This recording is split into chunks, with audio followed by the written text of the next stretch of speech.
is Wednesday. It is live at 5. Welcome everybody. Today is tarot tricks. So if you are into tarot and you might want to do this, you might want to bring your deck along with you for today's session, or just bring it along to the replay. If you have an interest in tarot and oracle, I have done some live at 5s before this. One was on January the 15th, which was the difference between tarot and oracle cards explained. We had one on February the 26th, which was tarot for self-reflection and personal growth. That was a really good one. They're all good, come on. And April the 2nd was the 0 card exploring the tarots, the 4. So that was a really good one as well. That was in honor of April Fool's Day. But today we're going to be learning about tarot tricks.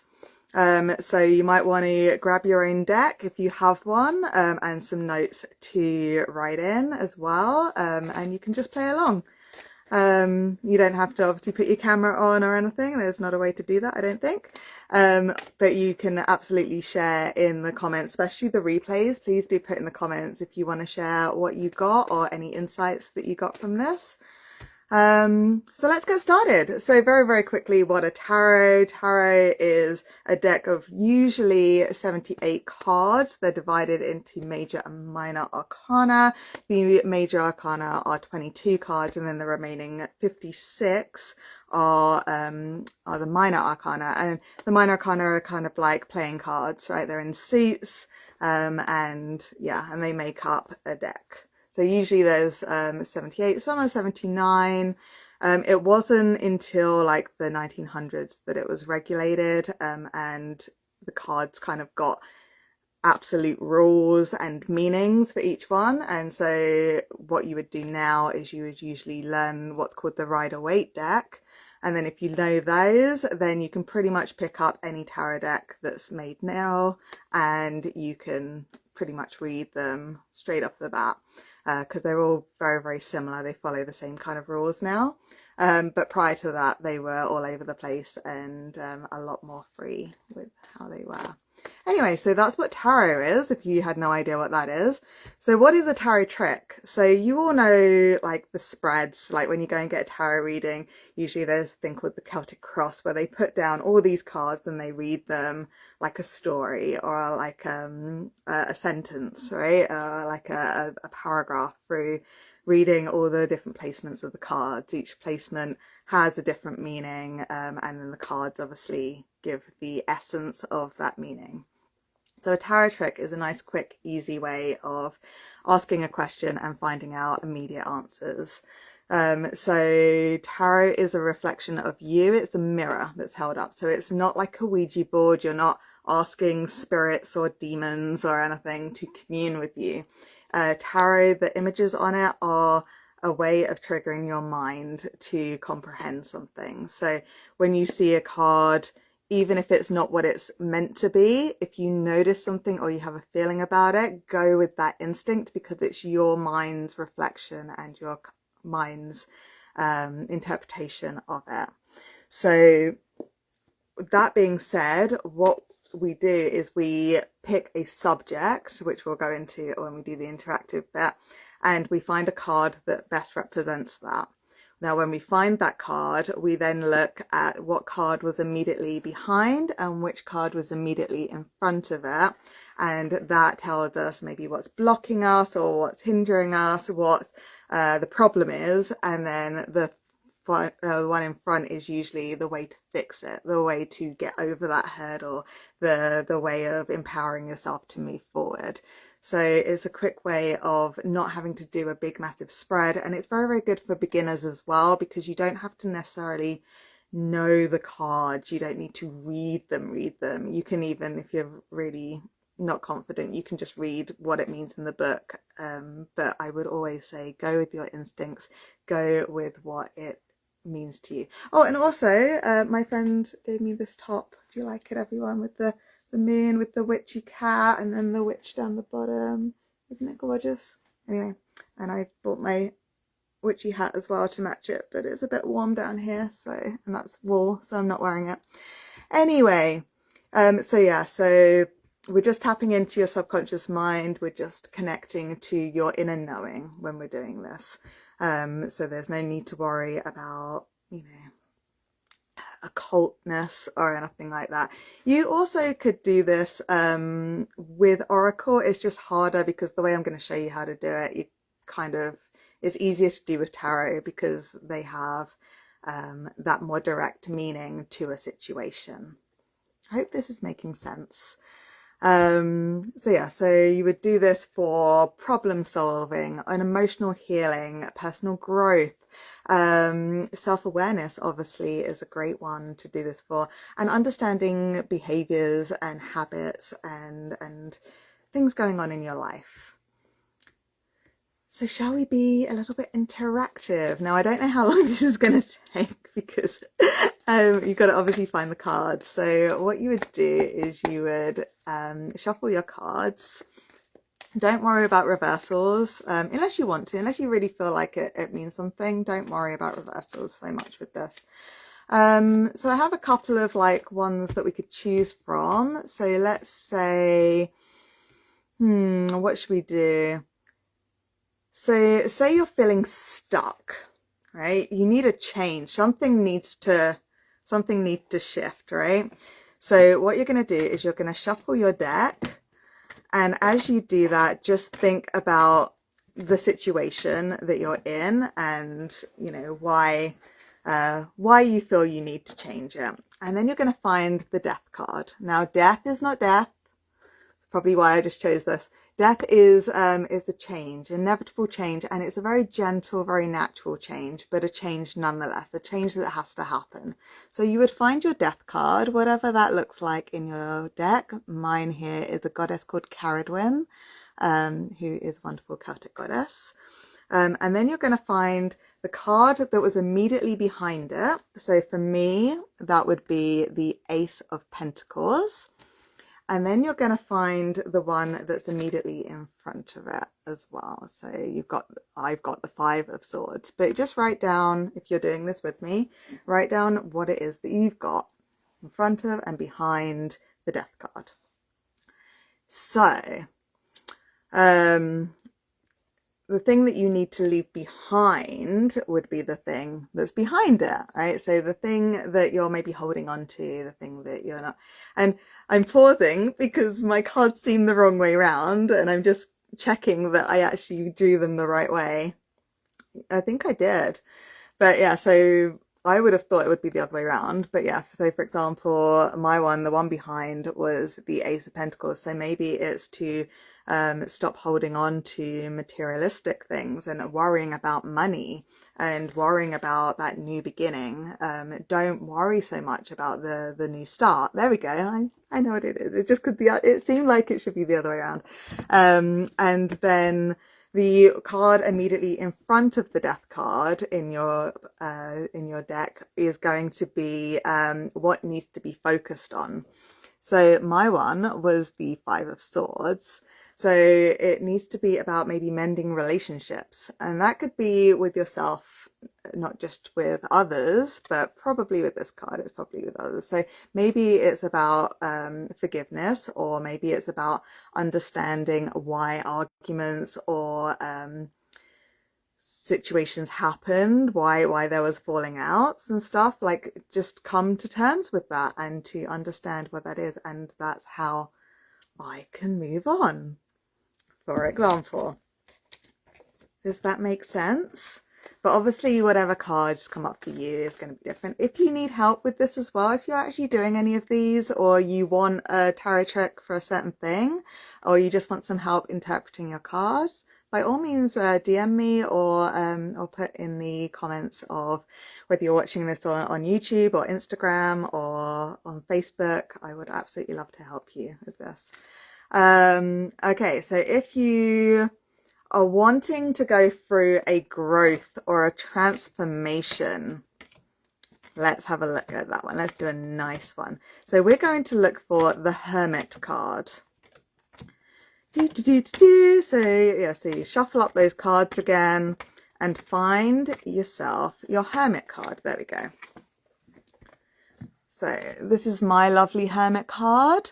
Now, the Hermit is very much about inner wisdom. It's about going within to find your true self. So the card behind it, where are we, is what you need to work on internally. So I got the Seven of Swords. And the card in front of it is going to be what you need to work on externally, or what needs to be worked on outside of yourself. Oh, which is the Lovers. So for me, how I would interpret this, so what I need to work on internally is maybe studying and sort of going within and discovering things about myself that I maybe either haven't realized before or have been putting off. Like maybe I need to do some inner child work or discover what it is that I truly want out of life. Like really study myself, really go within and ask the questions and do that from a very professional and understanding, non-judgmental way. What I need to do externally, maybe just show more love and affection to others. Maybe, just be more kinder and nicer and, help people more. Show the love for others that I want for myself. And, this is how I may need to grow and transform. Let's do a couple more maybe. If you are feeling emotionally drained, should we do that one? So emotionally drained would be the Ace of Cups. So you're looking for your Ace of Cups. Right, and then when you have found your Ace of Cups is so let's explain for a moment. So if you're wanting to make up your own ones, you're going to find the card that best represents that. So if you want something that's about nurturing or something like that, maybe you would find the Empress. If you want something that is about creating, maybe that's Temperance, right? So you need a little bit of knowledge about the cards, or you can just Google what tarot card would represent X, Y, and Z. So like grief is a very easy one. That would be the Three of Swords. So if you're grieving something or you're feeling really down and stuff, then that's probably that one, right? And of course my Ace of Cups is going to be the last one that I get to. And also I've been talking rather than looking for my Ace of Cups. Here we go. So Ace of Cups. So I explained all that then, because the Ace of Cups is a great representation of emotions. So it's that flood of water.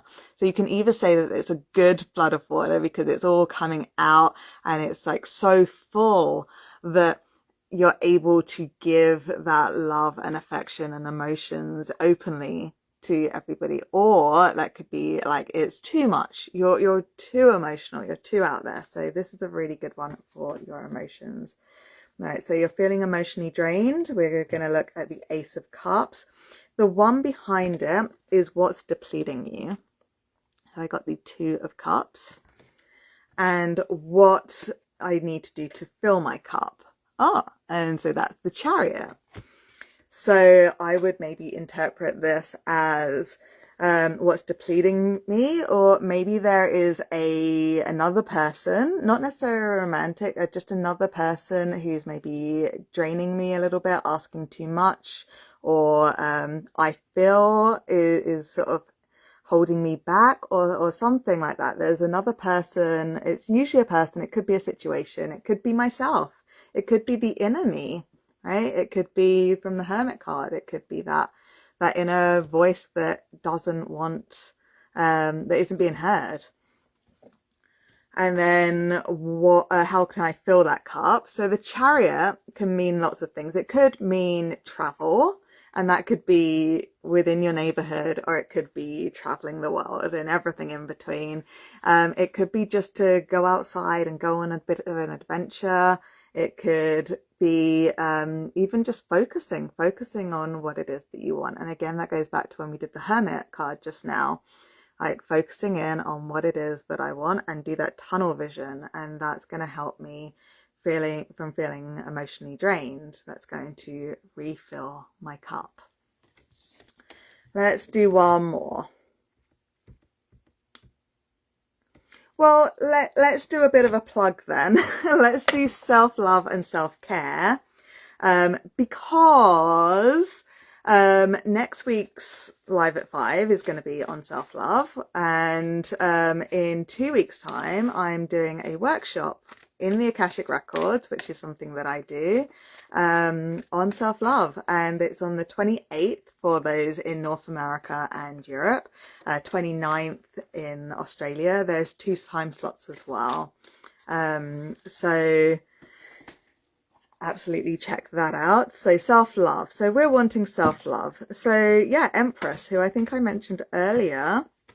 Empress, by the way, is my birth card. If you watched my, which one was it? The self-reflection one on January 26th, I talk about how to work out your birth card. So my birth card is the Empress, just FYI. So this is the Empress, and so this is for self-love. How can I do more self-love or self-care? So the card behind is what needs to be nurtured, and I got the Fool. But we did the Fool card as well on April the 2nd, so you can check that one out. And how to put into action what I can do. So I would maybe interpret this, what needs to be nurtured, the curiosity, and I said it earlier as well, inner child work, right? So I would say do inner child work. I would, if I was a client, I would say be curious, be exploratory, connect to the little things, like dance and sing and be in nature, and do the things, the little things that make you happy. Do a hobby, something, you could even do a drawing, or do something that is thought of more as child stuff, like play with toys or something. Like do something that's childlike and connect to your inner child. And so that needs to be nurtured, the inner child. How to put that into action, what to do. So this could be a number of things. I was very much drawn to that being, because it's very much the Farmer card. It's a Knight of Pentacles, and it's all about, all the other knights are about action and war, and whereas this one's about just stopping and staying still. And it's like the knight that went away to war and then came back and just wants to be on his farm, just wants to nurture the land and live that simple life. He doesn't want to go back to war. He wants to grow stuff and nurture things. So that's why I'm going with that. So again, like going back to the land and nurturing myself. And I mean, that's very, very self-explanatory for a self-love one. Now, you don't just have to do the tarot cards like that for tarot tricks. There's things like you can shuffle and you can take 13 from the top, and then that will tell you, the 13th card will tell you your life purpose right now. So obviously you're going to have lots and lots of different things, or what you need to know about your life purpose, I should say, right at that second. The 7th card from the top could be what you need right now to empower yourself and be able to move forward. You know, so there's different ways of doing tarot tricks. They're just really quick, easy ways of finding an answer. And if you write it down as well, you can write down what comes to you. If you do journaling, you could also do journaling, but if you don't, you can just write down what comes to you, what you notice in the cards. And then in a few days, few weeks, few months, you can look back and see how well you did. Like, how, did that really help? Did you make the changes? Did that actually happen?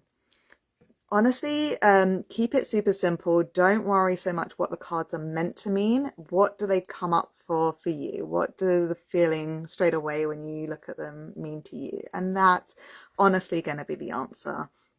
Make your own tarot tricks. There's no real rules with that.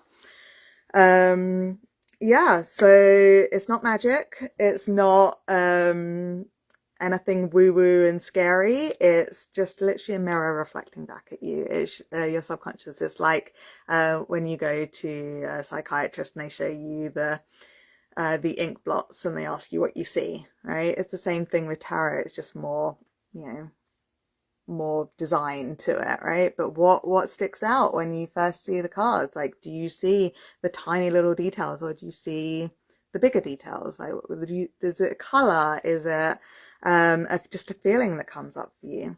Go with those. Okay, so let me know in the comments of the replays if you did this, if you have any questions, or like I said, message me privately if you don't want the world to know, and I absolutely will reply to you. Next week we're doing Embracing Self-Love, Its Power, Healing and Necessity. It's so important right now, and I'm actually going through a whole self-love thing myself, so absolutely happy to do that one next week and share with you what I've discovered so far.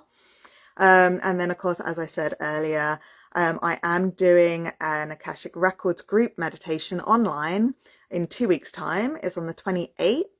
I will put the link to that in the comments of these or in the description, depending where it goes. Please do sign up. It's absolutely free. There's nothing being sold to you. Like, obviously, if you want to work with me afterwards, awesome. But I'm not going to end it with, and come join me for this thing and give me all your money. It's literally just a self-love in the Akashic Records group thing. It's totally safe. It's totally enjoyable. And I'm really looking forward to it. And it's 2 time slots. One's afternoon time in North America, so it's evening time in Europe, and then the second one is evening time in North America, and therefore late morning for Australia. So everyone in the world hopefully is able to join if they wish. I would very much love to see you guys there, so please do book your spot because there's only like 100 places. Yeah, because it's on Zoom, so if you're wanting to come along to that, I would love to see you there. If not, I will see you next week for the self-love in Live at 5. All right. I had a lovely time, everybody. Thank you so much for joining me, and I will see you next week.